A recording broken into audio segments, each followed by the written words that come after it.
वज़ीर-ए-आज़म नरेंद्र मोदी ने कहा कि मरकज़ तेलंगाना की तरक्की के लिए पाबंद-ए-अहद है और तेलंगाना जुनूबी हिंद का गेटवे है।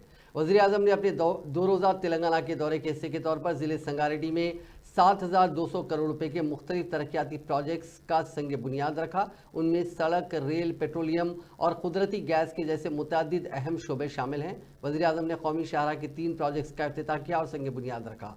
2 कौमी शाहराह के प्रोजेक्टों का जिनका वज़ीर-ए-आज़म ने इफ्तिताह किया, उनमें कौमी शाहराह 161 के 40 किलोमीटर तवील कुंडी ता रामसानपल्ली सेक्शन को 4 लेन में बनाना शामिल है। इसके अलावा मुख्तलिफ प्रोजेक्ट्स का वज़ीर-ए-आज़म ने इफ्तिताह किया। विकास की नई ऊंचाइयों पर ले जाने के लिए निरंतर काम कर रही है। इसी अभियान के तहत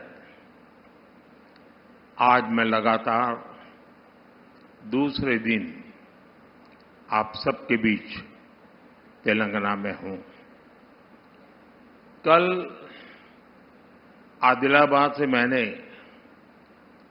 तेलंगाना और देश के लिए करीब 56,000 करोड़ रुपए के डेवलपमेंट प्रोजेक्ट शुरू किए। आज मुझे संगारेड्डी से करीब 7,000 करोड़ रुपए की परियोजनाओं का लोकार्पण और शिलान्यास का अवसर मिला है।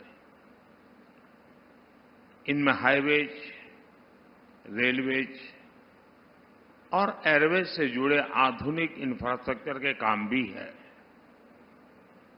इनमें पेट्रोलियम से जुड़े प्रोजेक्ट भी हैं। कल भी जिन विकास कार्यों का लाभ तेलंगाना को मिला था, वो ऊर्जा और पर्यावरण से लेकर इंफ्रास्ट्रक्चर तक अलग अलग क्षेत्रों से जुड़े थे।